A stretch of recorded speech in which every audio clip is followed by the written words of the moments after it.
Well, on this episode of the Denver Bronco Roundup podcast is Hey Rookie Part 2, man. They've shown up. They're at training camp. They're waiting for the veterans. Plus, RJ Harvey gets a contract. Plus, a new NFLPA president in the future? Question mark.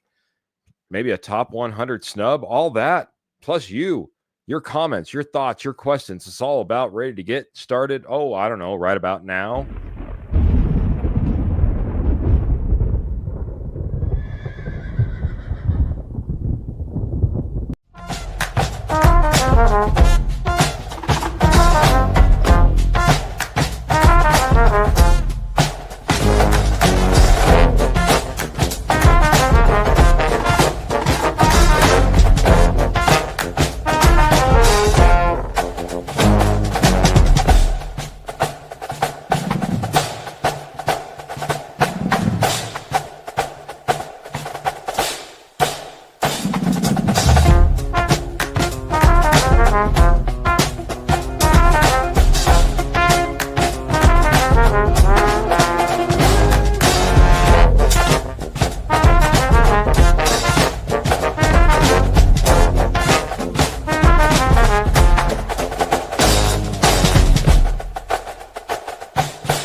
Well, if it isn't all the Broncos country fans tuning in to the Denver Bronco Roundup podcast on a Friday night, welcome in, everybody. Welcome to the Denver Bronco Roundup podcast. We go live every Tuesday, every Friday, 8 p.m. Mountain Standard Time. We're available on Facebook, YouTube, Apple Podcasts, and Spotify. My name is Keith Brugman. Can't wait to rock the next hour with you, but I'm not going to do it alone. Got my trusty little sidekick on a Friday night. You know him. You love him. He's about ready to fire off into the sky with some hot takes, maybe some wild opinions, some criticism of this Broncos. Who knows what's coming, man? It's Trevor Salzman. He's the Rocket Man. Welcome in, Trevor. It's great to be here, Keith. Yeah, I mean, criticism, absolutely. I mean, it's these players and coaches get paid millions of dollars. I mean, they shouldn't just be hearing the outside noise always. I think for me, as a player or as a coach, I take that as motivation because, hey, you know what? Things aren't perfect all the time. You're gonna get criticized. What you can do with that, you can take that, and you can run with it and learn from it. I'm going to maybe touch on maybe criticism versus praise in this podcast as well. We'll talk about that maybe just a little bit if we give it the time. But, man, I tell you what, it's the posse that runs this show. You know them. You love them. It's everybody that tunes in, watches us on Facebook, watches us on YouTube live, and tunes in with comments and questions and ideas and thoughts. And Graham saying, man, it's that time again. Yes, it is, man.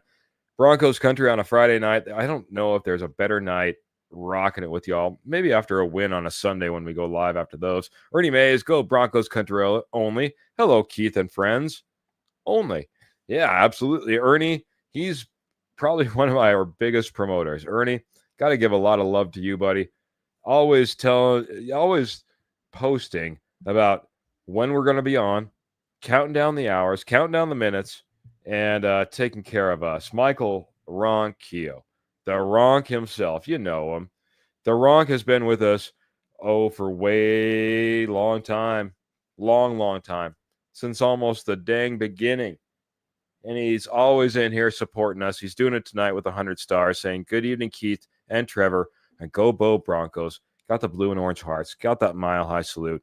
And always taking care of us. Michael, thank you so very much, man. We appreciate the love. Can't wait to get started with you. Some of your thoughts and your ideas. Like this one, I wanted to start this off, and I totally almost forgot. Happy 7/18 day, Keith and Trevor. Yeah, two of the best quarterbacks to ever play in the NFL, man. And, you know, when those two dates align and it happens to be July 18th, you got to celebrate, Trevor. Got to celebrate, man. Man. Any special as 7/18 comes around? Any special memories of 7 or 18 that just pop into your head? I mean, I think for me, it's for what both players sacrificed. I mean, John Elway sacrificing himself to win a Super Bowl, diving into the end zone. Peyton Manning, just coming back from that neck injury. I mean, he wasn't supposed to come back the way he played. And the Broncos offense, I think this kind of gets forgotten at points sometimes. It was how just elite the Broncos offense was. I mean, with Peyton Manning, when he first got back to Denver, or first just got to Denver in general, this Broncos offense was elite. He's putting up elite numbers. He was back to the Peyton Manning that was in Indy. And so I think that's just something that's amazing, is both guys putting their bodies out in the line to do whatever they could to help their team win the Super Bowl. And you can go back to even Super Bowl 50 with this one. Peyton Manning probably, on his last leg, probably not playing, obviously not elite Peyton Manning anymore. Some of his prime days passed him, but he still went out there, took care of the football, and still was able to lead this Broncos team to a Super Bowl victory, a Super Bowl 50 victory. It's just, praise to both those guys for what they did, and kind of just going out there showing what a true franchise quarterback is and is about. Yeah, man, I don't know what we're going to do if we have to add a 10 to this date later in the history of the Denver Broncos. But 7-18, I'll be honest, I watched the drive live. I remember being so devastated as I thought Ernest Biner was going across the goal line. And it all changed. It all changed like that. And all of a sudden, it was John Elway. It was that team going up against the Cleveland Browns, 97 yards, gets that touchdown. And just reminds me of all the hard days that John Elway had before he had the good days, man. Sometimes it takes some hard days, man. We've had some hard years, Trevor, but hopefully those hard years, those hard days are well in the past. We're going to look to the future. We're going to be positive as we talk about, as we get into this team, you know what I mean? And talk about what's happening. Like, for instance, finally, let's talk about RJ Harvey getting in the building, or at least getting the contract signed. I imagine he's in the building here shortly as well. Trevor, the final domino has fallen. All draft picks are now signed for the Denver Broncos, but RJ Harvey kind of set a new precedent. I don't know how much you know about the contract. I know you're a busy man today, but RJ Harvey's contract. Want to talk about that just a bit? Yeah, absolutely. I mean, so it's 4 years, 7.3 million, 7.4 when you round it all up. But his signing bonus is right up to about $2 million. But here's the thing, Keith. Here's a kicker, and we kind of talked about this before as well. With these second round rookies, they're holding out and they're wanting more money because of what other teams are doing. They're giving these guys fully guaranteed contracts on their rookie contracts. That was pretty much unheard of until this season.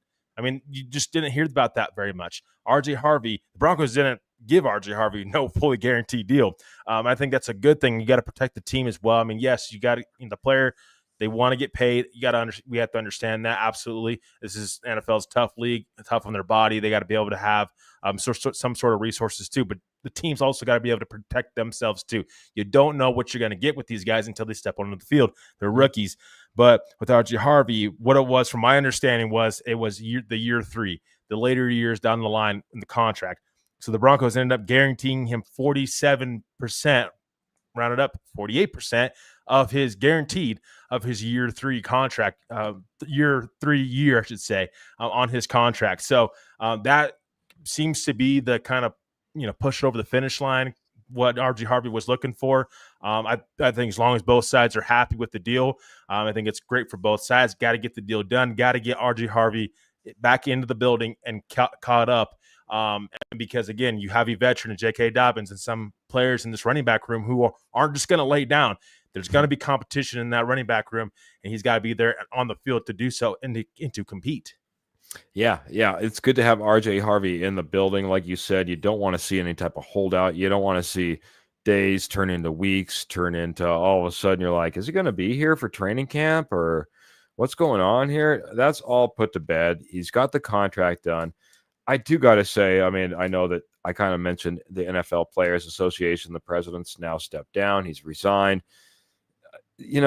things have got to change a little bit for the players, and I'm kind of glad this contract actually did go towards the player side. I know that we talk about what's needed for dollars and cents for this team in order to make sure that they're secure and can get the players they need under contract in the future, especially when they're dealing with some dead contracts and the like. But to go out there and make sure that RJ Harvey gets taken care of, average lifespan in this league is 3 years, man. You know, it's a tough league, man. RJ Harvey out on the street in 3 years. I was even thinking about, looking back at 3 years ago, what the draft picks were and how excited we are about those picks from 3 years ago. It just came to, in my mind, like Javonte Williams, for instance. Everyone was ready to get rid of Javonte Williams. No one's nervous if for some reason we matched up against the Cowboys and Javonte Williams was the running back, at least at this point. We were already done with Javonte Williams at this point. I know that he's had his own injuries, but that's part of the league. That's part of the sport. That's exactly what happens, and that's why these guys want to get guaranteed contracts. They're not sure about 18 games, and they probably like better insurance once they leave the league. Once they come out all battered and beaten and broken in some cases. So I'm glad for RJ Harvey. And I'm glad that he got his money, but I'm even more happy that he's in for training camp. He's in there competing.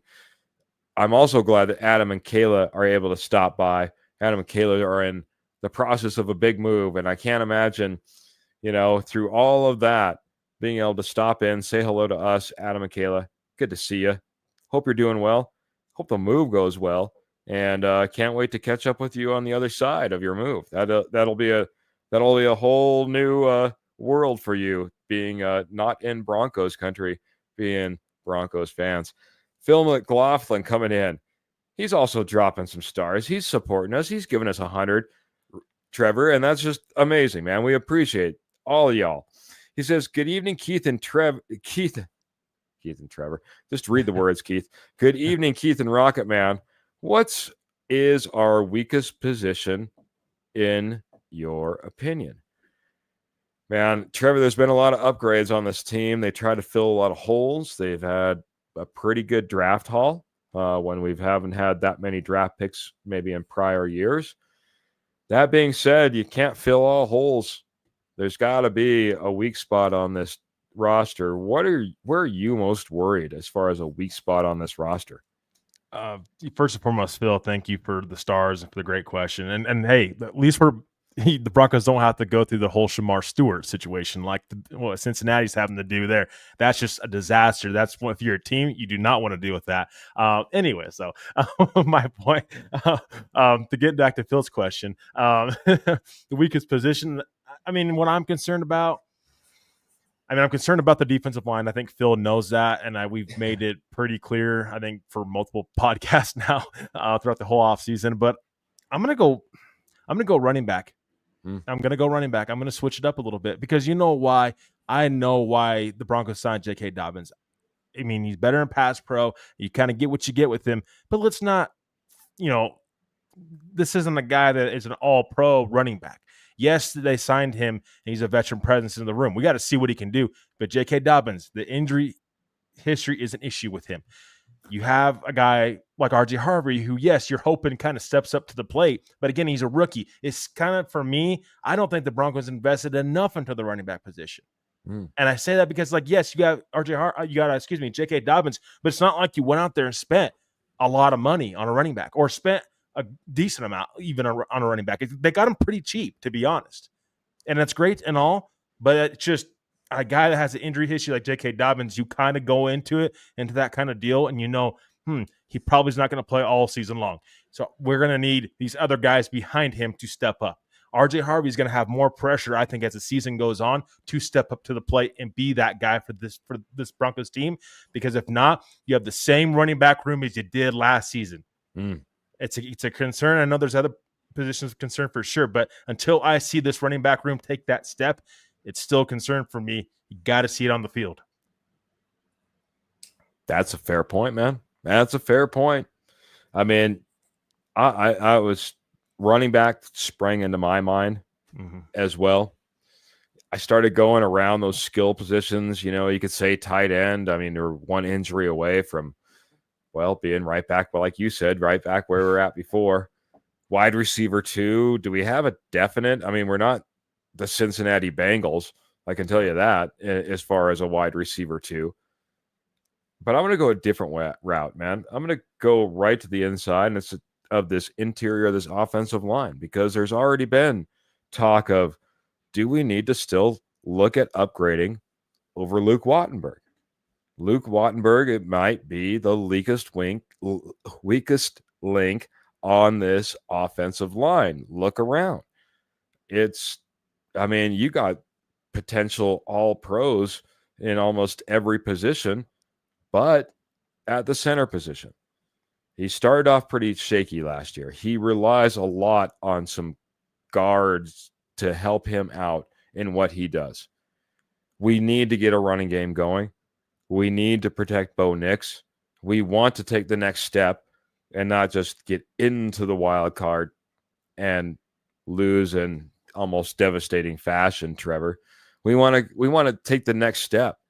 And this offensive line seems like it has all the pieces, except maybe that center. That center still becomes and let's face it, once Luke goes down, now you're on to Alex Forsythe and the like, and we're into that same rotation as last year. It's not a place of depth, or it's not a place where you feel like, man, you're all taken care of. You're really scrambling if Luke Wattenberg is not the answer all of a sudden. So I'm going to go center, but a fantastic question from Phil, man. I appreciate Phil, not only for the knowledge, the questions, but also the stars. We appreciate your time. What is Graham saying here? He says, I hate that I never get to watch Elway. I never got to watch Elway, but thank you both, Peyton and number question mark? Is that what I got? Number seven. Sorry. Yeah. Sorry. Got to get that prescription. Clayton coming in and saying, hey, guys, and smash that like and share button. Denver Broncos for life. Clayton, good to see you, my good friend. And, I was just thinking that I think I just saw a post with you the other day. Maybe your daughter in the behind the wheel of a car, a little driving time, maybe. Maybe I saw that wrong, but I think that's what I saw. New name, if I remember, if I know correctly. Dakota, what's up? Go Broncos! Happy 7/18. Only Broncos quarterbacks become goats. I like that, man. We got a couple of them, man. And when you got a couple of goats, you got a couple of, Super Bowls, across multiple quarterbacks. You're doing pretty good as a franchise, in my opinion.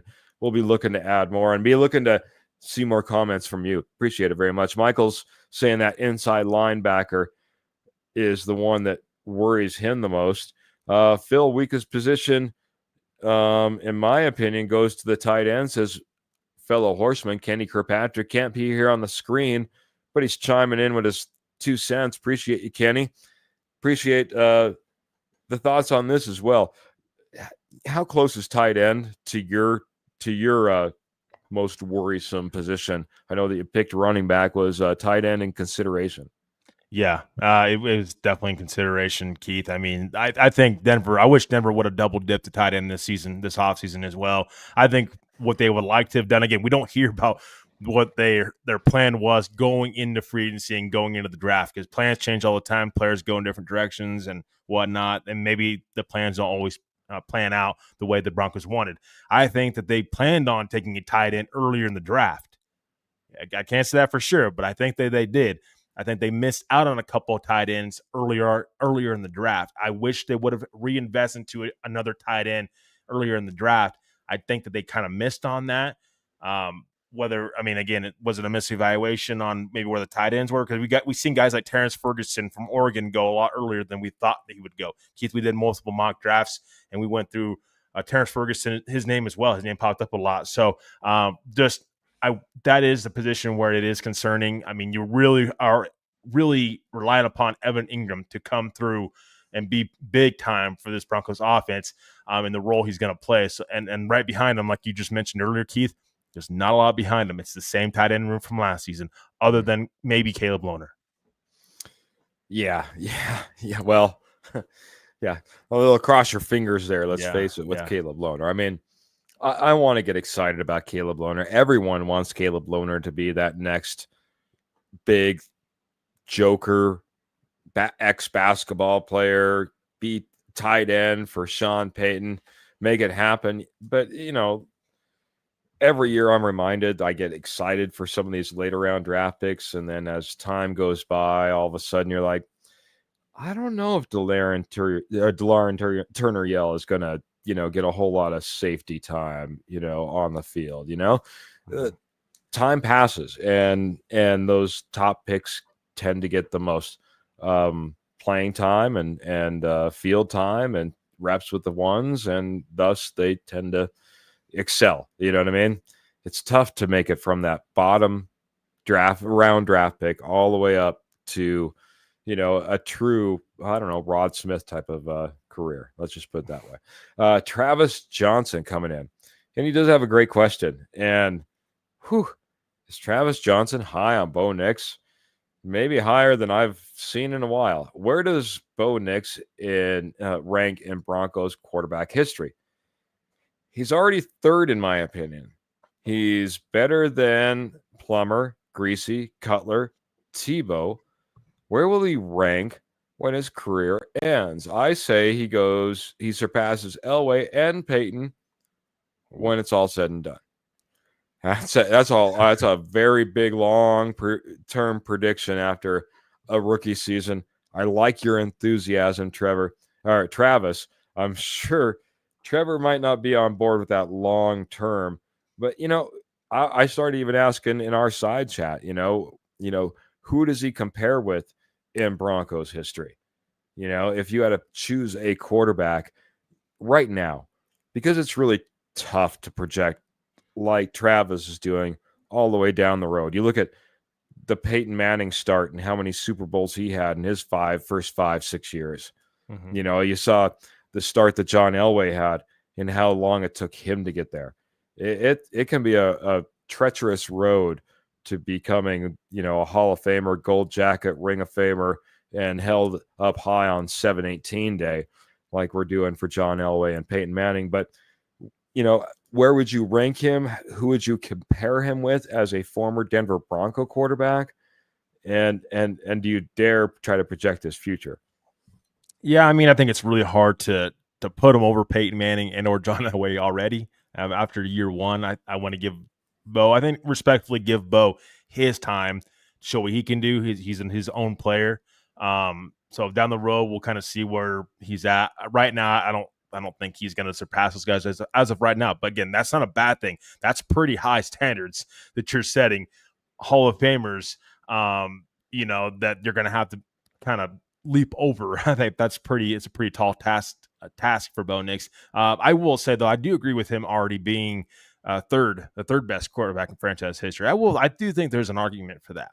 Mm, Cutler, yes, Cutler had the big arm, but Cutler always turned the dang ball over. He can never get over that hump with Mike Shanahan. Tebow, we know kind of what Tebow was. I mean, respectfully, again, big time athlete, great athlete, but everything else didn't really pan up to where it needed to be with Tebow. I think, that was another Josh McDaniels kind of disaster kind of thing.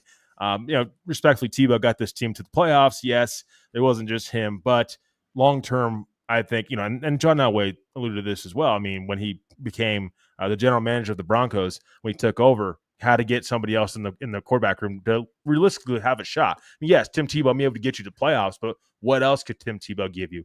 Cutler, I mean, like just mentioned, the interceptions were a big thing with him. He could always seem like he turned the football over too many times, and especially in clutch moments. I mean, Greasy just never really panned out. I think he's closer to Plummer, I would say, Keith. mm, If I had to put a name, a former Denver Bronco name to him, that's not John Elway or not Peyton Manning, I think he's closer to Plummer. I will say though, Keith, I think I put him over Plummer right now, though.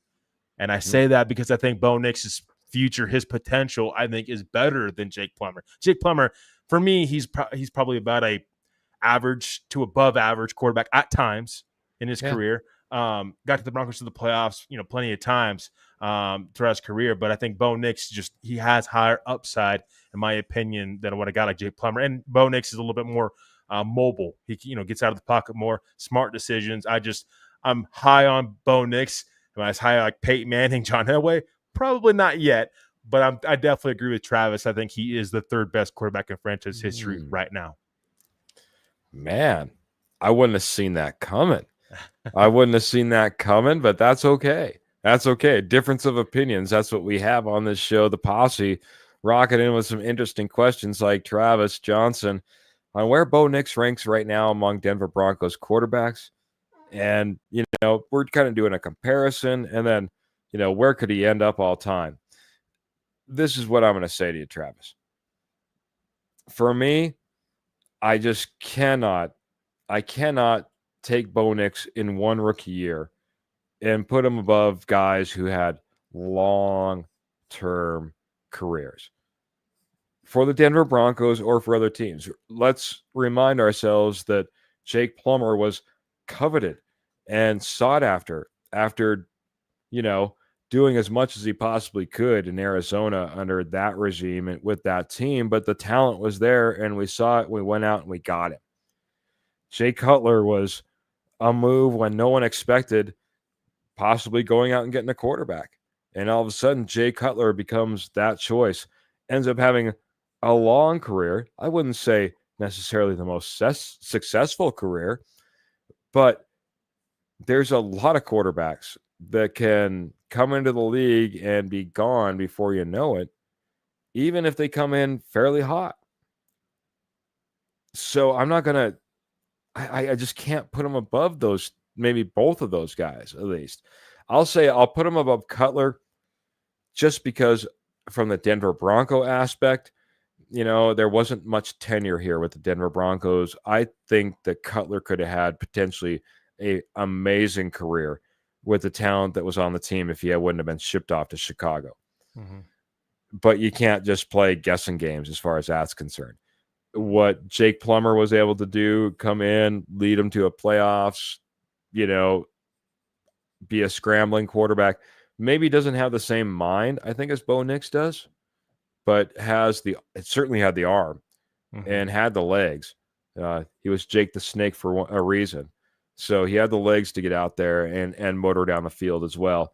So I'd probably put him fourth right now. But man, what a fantastic question, man. I appreciate Travis chiming in, giving his thoughts as well. Michael Ronquillo just reminding me the Denver Broncos O-line was number one when it came to pass and rush win rate.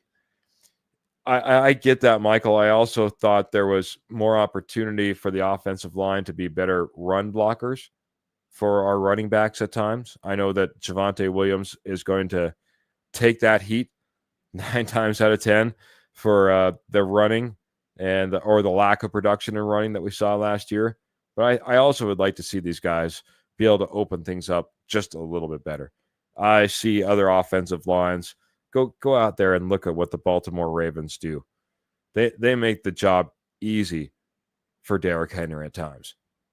100% be honest with yourself. It looks easy. He's just weaving through big old holes.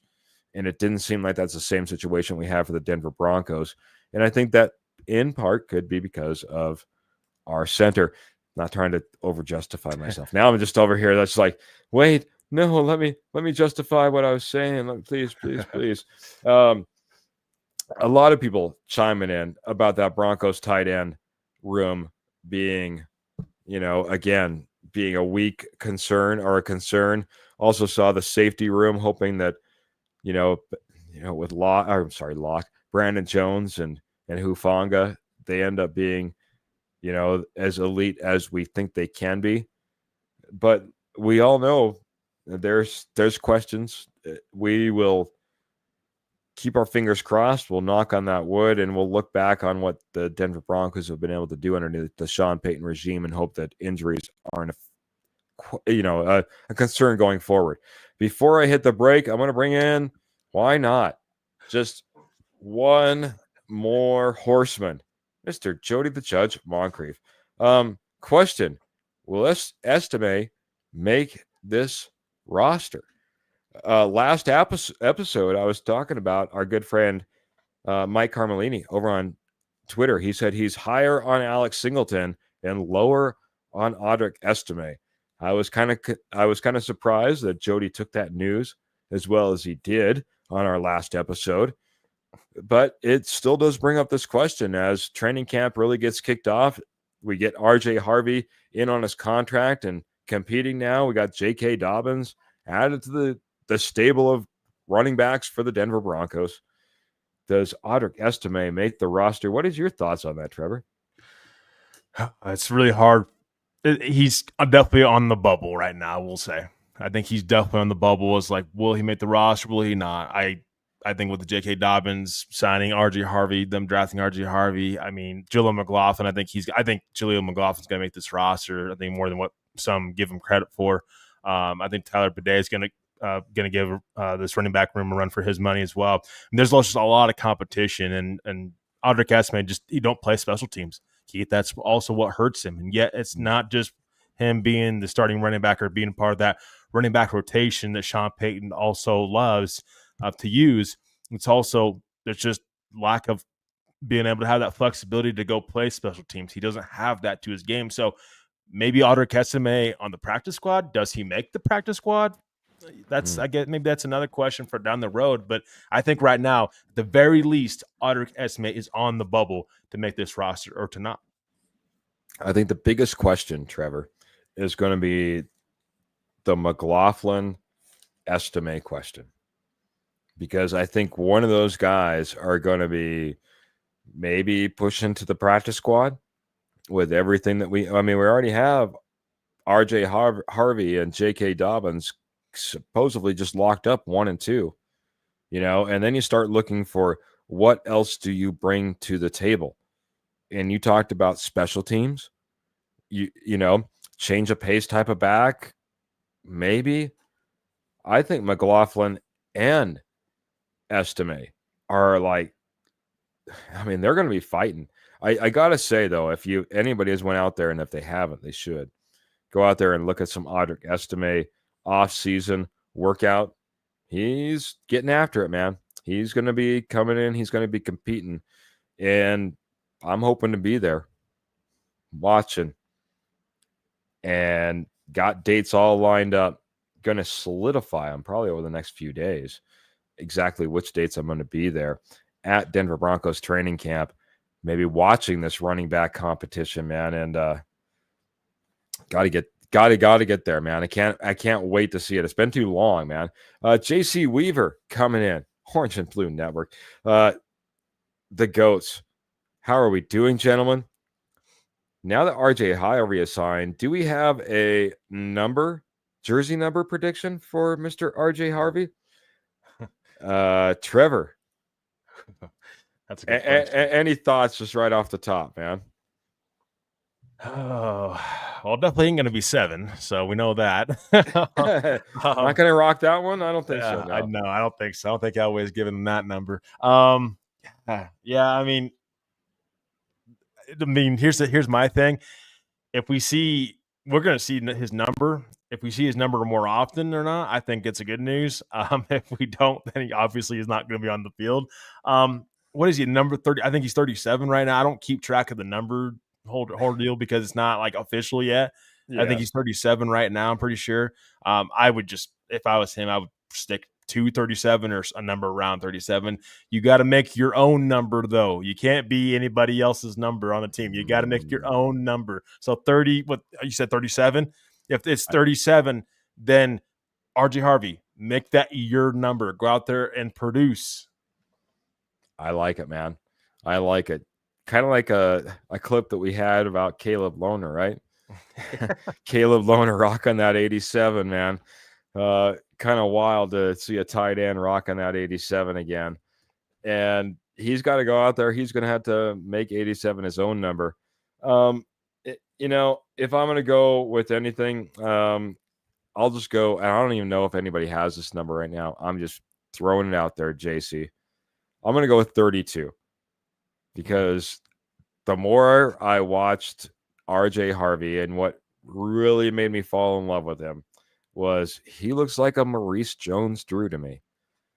a number 32, Maurice Jones-Drew, MJD. So, like I said, I can't even remember who wears what number anymore, especially now they all like started wearing single digits and zeros, and almost any number can be in any position. Trevor, when I grew up, man, I still remember waiting in line, Little League, for my numbers. They're like, what position are you?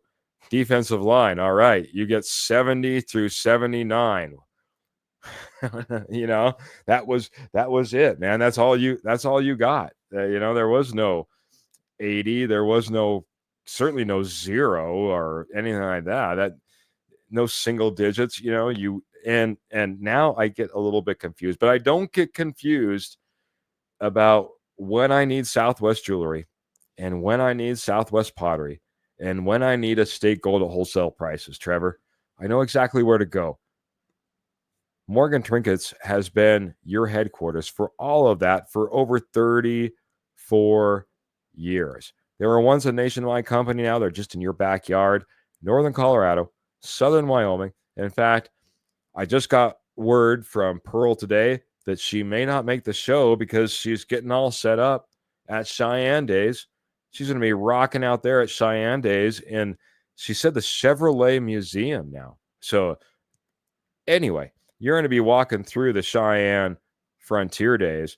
You're looking for Southwest jewelry, Southwest pottery, estate gold, wholesale prices. Make sure you check out Morgan Trinkets. Tell them that the Denver Bronco Roundup podcast sent you by. We'd love that. But don't worry if you can't check them out at one of their wonderful shows that they're always at. Then just head on over to Etsy and type in Morgan Trinkets Co. Morgan Trinkets Co. And there you are. You find everything that Pearl has to offer, as well as silver, 100% sterling silver. She has that to offer as well. All orders over $50 are shipped absolutely free. All major credit cards are accepted. Check out Morgan Trinkets at Morgan Trinkets Co.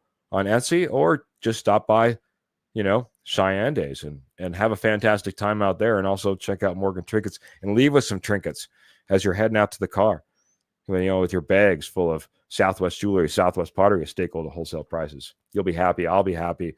Pearl will be happy. And, well, I'm happy to get on with this podcast, Trevor. We've barely said hello to anybody, but we need to say hello to Patrick Wiltie. I just saw this one come up saying, aloha, boys. Starting to feel excited. Yeah, Patrick was out on a vacation. So then he gets fresh off of vacation, coming almost right into training camp, and he's starting to feel excited.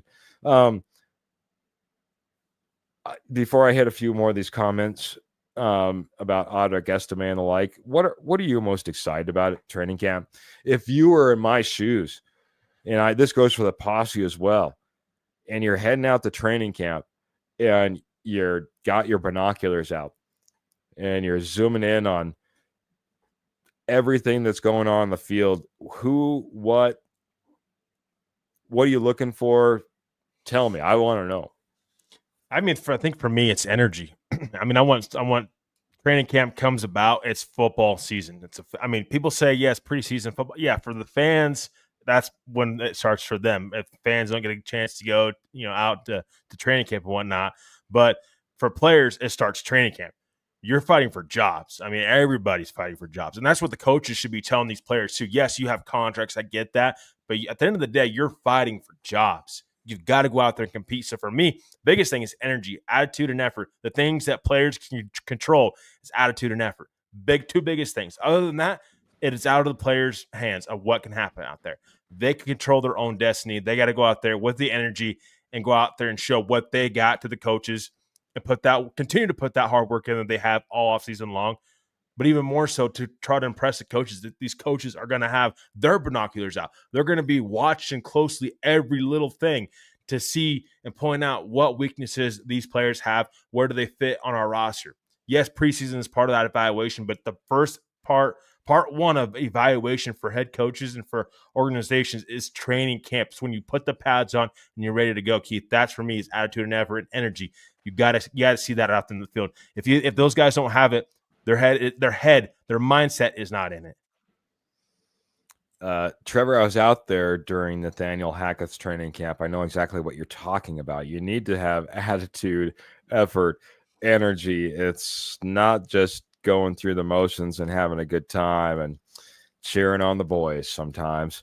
You got to get after it, man. Got to be hard work. Once upon a time, man, when I was growing up and watching these guys go through training camp, it was all about the two-a-days they went through and the grueling, almost, horrific and deadly routines that they'd went through. As we saw finally changes come as people actually did end up passing away at a training camp up in Minnesota at one point. But that all being said, the work that does happen, that needs to happen, that needs to be put in, it needs to be put in. And you're right, attitude, effort, energy, I like all of those. Patrick's coming in, he's answering the question as well. He says he's excited to see Bo Nix more adjusted to the NFL speed. And I will say this. Last reports of Bo Nix was that defensive front was eating up the offensive line in training camp. Let's face it, that defensive line was pretty good last year against all of the NFL. That secondary was pretty good against all the NFL. Bo Nix has the best practice obstacle in front of him when he goes up against that defense every single practice. That is only going to make Bo Nix better. And I think you're nailing it, Patrick. If you see Bo Nix that goes out there and he starts picking apart this elite defense in training camp, I mean, let's not say pick apart, but he's able to get his own. I think that says something about what he's done year over year. I think that, as I've heard it said from Broncos Live, Broncos at the podium, Broncos all over the place, it seems like. Iron sharpens iron. And I think Bo Nix has the great opportunity to do that. I am interested to see that running back competition. If I get out there, I will be cued in on that just a little bit. I think that's big for what this team will do in the future. So being able to go out there and see what RJ Harvey has after seeing guys like Javonte Williams, seeing guys like, oh boy, now I'm blanking names. Anyway, after seeing multiple guys out there going out there competing at this running back position, and never being blown away. Do I get blown away by an RJ Harvey? That would be nice to see, in my opinion. So that's one of the things I will be looking for. I guess in that regard too, it will be nice to see Evan Ingram, because I don't know if I've walked in and seen a tight end just take over in a training camp, and Evan Ingram might have that ability to do so as well. Pearl is checking in. Pearl made it. Hi, all. What did I miss? We're just talking about this rookie. These rookies are reporting to camp. Everyone's in the posse is doing what the posse does, Trevor. They take this show and they run it in their own direction. And it always turns out about 5 times better than anything that we had planned. So we just go with that. No, we had some great ideas around, again, RJ Harvey being signed. The NFLPA did lose their president. And then I did have just in there a top 100 snub as the NFL came out with the top 100. And I think we haven't talked about it. I know a lot of other people may have talked about it, but I think there was a snub for Broncos country as well. So, Trevor, I've been talking way too much. So I'm going to let you take the mic and take me wherever you want to go, man. What do you want to talk about, man? Since I don't see anything just breaking right now in the posse. Yeah, so I think for me, I guess since you're heading up to training camp, Keith, I mean, for me, my biggest question is going, before you go, because I don't know when we're going to see you before, if we're going to see you before you're up there again. But I think for me would be, what are you watching from this coaching staff? I mean, you talk about the players, but the coaching staff. I mean, I mean, Sean Payton, kind of how he's interacting with different players. What are you looking for that? Because yes, he was by Bo Nix's side last offseason, right? Bo Nix rookie season coming through. Does he kind of lay off a little back, a little bit, back off a little bit and let Bo kind of run the show a little bit? And is he in RJ Harvey's ear quite a bit? Is he in some of these rookies like Pat Bryant's ear a little bit more? I mean, he was in Jerry Judy's ear when Jerry Judy was around. Like he's not, Sean Payton's not afraid to speak about what he thinks to these players in practice. You see coaches yell at players all the time. It happens. It's part of competing. What are your thoughts? What are you looking for from the coaching staff standpoint, energy, all that stuff, and who maybe there be and whose ear they might be in, I should say. Yeah, that's a great question. One thing that I did see from Sean Payton, it seems like when practice is happening, for the most part, he lets his coaches coach. That being said, the interaction doesn't happen necessarily between Sean Payton and the player directly, but has no problem talking to that coach eloquently or ineloquently, let's just put it that way, to get his point across and what his expectations are. We have a new linebackers coach. It'll be interesting to see how that comes about. This is a linebacking core that had questions last year. They now have added pieces, but now they have a new linebacker coach. So that'll be interesting for me as well. Wide receiver coach, obviously we see some changes there, and it'll just be interesting to see those interaction between coaches and players. That's what I look for. Cornerbacks coach, and I forget his name right off the top of my head, is probably one of the most interactive, I don't know, just passionate. He has the attention of his players when he's out there coaching them. And I loved when I was able to sit there, it seemed like about 20 feet away from them, just far enough that I couldn't hear what the heck they were saying. I wish. But that being said, far enough away, but close enough to understand that coach, those players, they're locked in, they understand. And to see that kind of go around the horn, right? I want the linebacker coach to have that same feeling, mentality, understanding with his players. So, well, and also, Keith, real quickly, you went to Broncos training camp when Nathaniel Hackett was the head coach, right? Nathaniel Hackett and then Sean Payton. Okay. I had one of each. So my question is to you. You've been to both training camps now with both head coaches. What is the biggest difference between the two training camps that both coaches run? Because coaches run different training camps. Yeah. The competition is probably the biggest thing that I would say. I mean, I don't know what happens behind the doors before they walk out. I don't know what's happening in the meeting rooms. I don't know what those individual meeting rooms look like and those coaches, what they're saying before they walk out on the field. But under a Sean Payton regime, there's no wasted reps. There's no celebration when celebration isn't necessary. In fact, celebration probably rarely happens at a Sean Payton, training camp. You'll get a little bit of jaw, a little bit of talk, and you're never going to take that out of a wide receiver and a cornerback. I can tell you that. But there's not the we're the greatest, and that will maybe bring me to a final point if we get to it this evening as well. Phil said he dropped some stars. He says, I hope the predictions on the Broncos come true, but I gotta see a couple more years before I can crown them. And this brought me this is perfect, Phil, and I hope this is where you drop your stars, because I hear a lot of Broncos country out there saying we're disrespected, we should be considered here. I think that there was even a quote out by Riley Moss saying that, we're going to be better than the 2015 Denver Broncos defense, the no-fly zone this year. Everyone has this hype in all these expectations. Last year, we came from a completely different position, right? There wasn't this, oh, we're undervalued. We should be up here.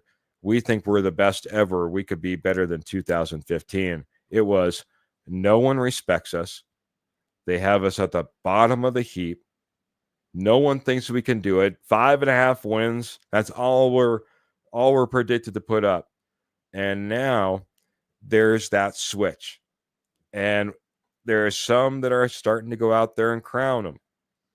But what I hope, Trevor, is they're not crowning themselves, because that changes the mindset full circle from what we saw last year, when it's like, oh, they done disrespected us. We're going to show them. Yeah. What are your thoughts on that before we get out of here? And then get some final thoughts from everybody in here.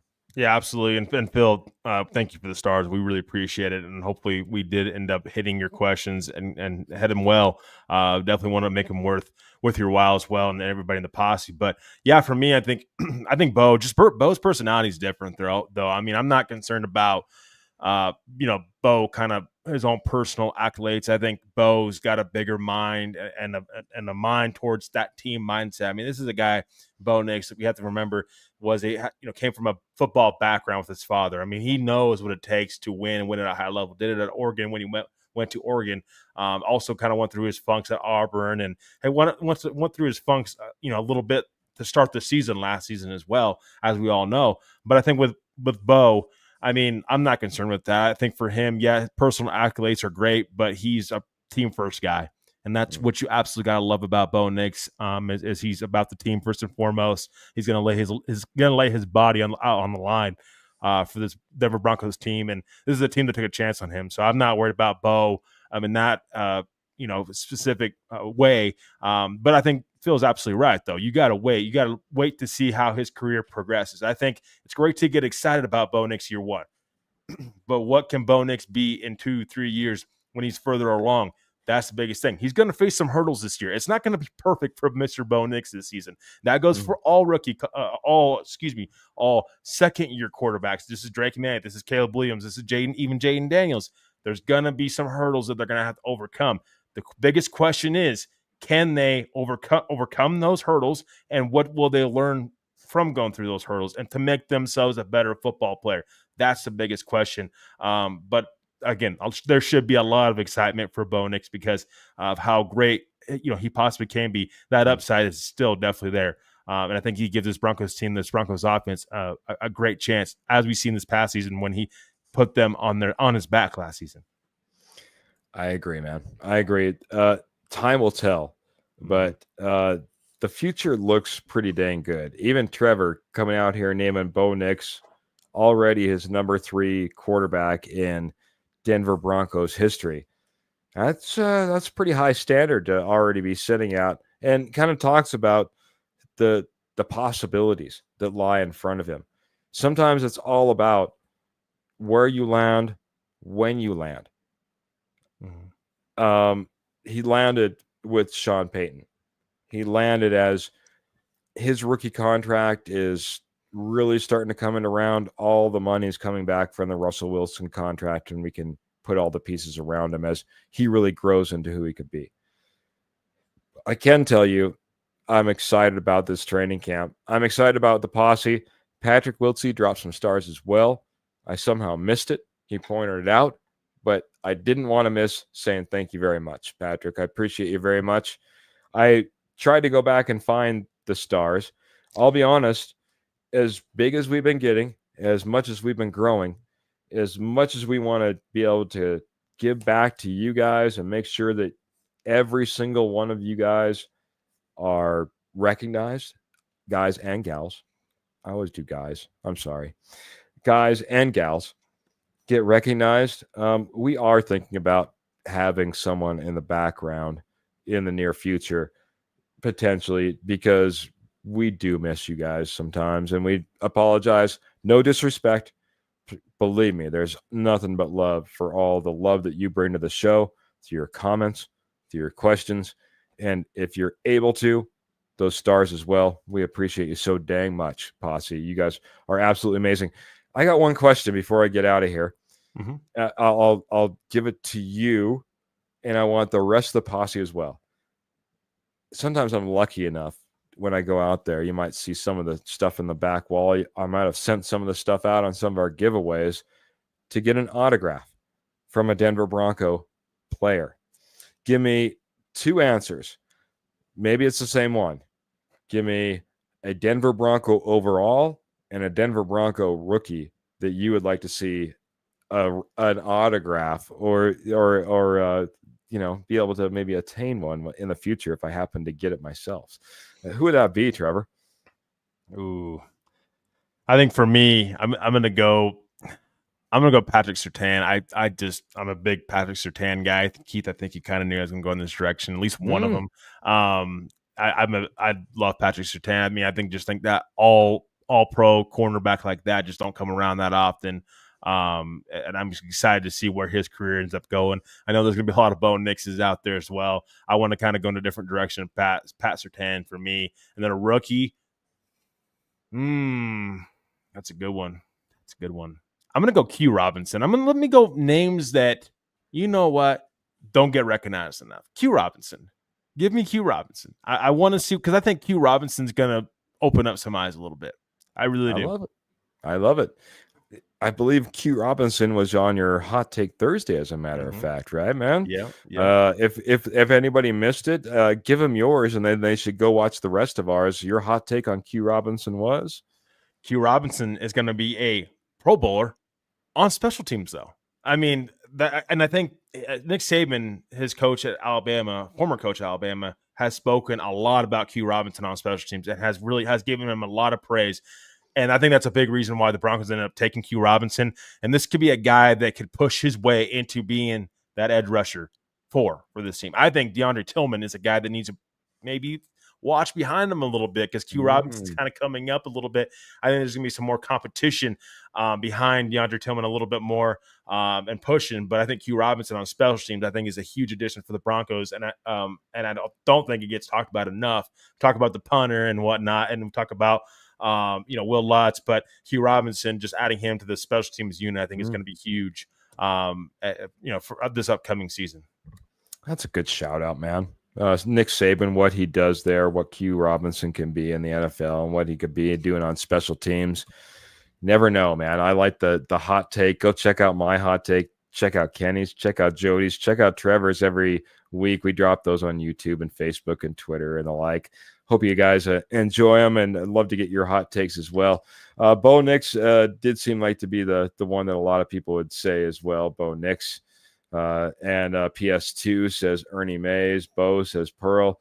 Michael saying that he still has his PS2 signed jersey that he won as we did a giveaway and took that PS2 signed jersey home. I'll be honest, that was a tough one for me to send out. As much as I love giving away to the posse and giving back to everything that you all do, man. PS2 signed jersey, I knew that thing was going to be gold in the future, man. We all know it. Phil McLaughlin coming in here, just happy to see the show growing. Excellent podcasters. Phil, man, it's why we do it, man. For you, for Michael, for Pearl, for Ernie, for Paul Schaefer, who's coming in here, for everybody in the posse who comes in. We appreciate you so dang much. We wouldn't do it if it wasn't for you, because we get paid nothing. We do it for the love of the Denver Broncos and the love of the posse coming in here and interacting with us every single week. We love talking Denver Broncos football. We love getting your ideas, your thoughts, your ideas, your comments. Trevor, we do need to get out of here. Any final thoughts before we run? I'm going to include one of our, I haven't seen this name before, Michael Aragon coming in saying, do you think the Broncos are going to win the Super Bowl? Michael, we appreciate you joining the podcast tonight, and hopefully you are loving what you're seeing with us and the posse, but welcome. Keith, I'll let you answer that question first and foremost. Do I think they're going to win the Super Bowl? You know what? I'll answer it like Jim Carrey on Dumb and Dumber got answered a question once. And I'm saying, it might be 1 in a million, but you're saying there's a chance. You know what? There is a chance, man. The Denver Broncos have all the pieces and parts to go into the playoffs and be a formidable team. And if you're in the playoffs and you're a formidable team, then all it takes is the right breaks, the right attitude, the right energy, the right effort, as Trevor was hoping to see in this training camp. You need to have it throughout the entire season. You do that through the playoffs, who knows? You make it to the Super Bowl, you take home a championship. So I'll say yes, there's a chance, but I don't know if I'm going to wager my year's salary on it. Let's put it that way. I appreciate the question, Michael. Yeah, I mean, for me, Michael, I'll answer this question honestly. Maybe not, but you know what? When was the last time you could say the Broncos had a competitive championship window opening? When was the last time? I mean, you were hoping with Russell Wilson. There was hope, but that hope quickly flew out the window. Now it's Bo Nix and you have Sean Payton, and it just seems like this team kind of has their stuff together on both sides of the ball and on special teams. I mean, all three components, what you need to be a successful football team, this team has that to at least compete. I mean, to even think that you can even be back into that competitive window to win a Super Bowl, I think is something to hang your hat on, because it's not all about going in on 1 year. It's about going in and trying to give your team the best shot to win a Super Bowl each and every season, as long as you possibly can. That is what a general manager that wants to do. That's what a head coach wants to do. They don't want to just go all in on one season. It needs to be you want long-term success. You have that competitive window opening up for the Denver Broncos for the first time widely in a long time. Last year, we didn't know what this team was going to be. You lucked out and you got to the playoffs. Yeah. Very, very deserving so. But this year, there's higher expectations. It's not just about getting to the playoffs and a wild card. It's about getting to the playoffs and winning games, building on that momentum. And I think that is something you can hang your hat on, Michael. Thank you for the question, Michael. And we certainly appreciate you joining the posse tonight. Yeah, absolutely. Posse keeps on growing, man. This posse, I'm telling you what, man, they're going to be scary if they ever ride into town with all the members we have, Watch out for this posse. Here they come. Patrick says if we don't win a if we win a Super Bowl, autograph coffee for all by me. Autographed by Patrick Wiltsey himself. I did see that Phil asked, what year do we win the Super Bowl? This is what I'll wrap this up. I'll do this really quick. I'll let you answer as well if you want as well, Trevor. And then we do got to run this year or next. I'm worried with the NFL, the NFL Players Association, if there ever becomes a holdout and we lose a year of football. I need the Denver Broncos to be in all-in mode. They need to run. They need to push. They need to get there while they have the talent on their team. This year or next, that's when they need to get that Super Bowl underneath their belt, man. I don't want to wait any longer than that. I want to get it this year, Trevor. This year.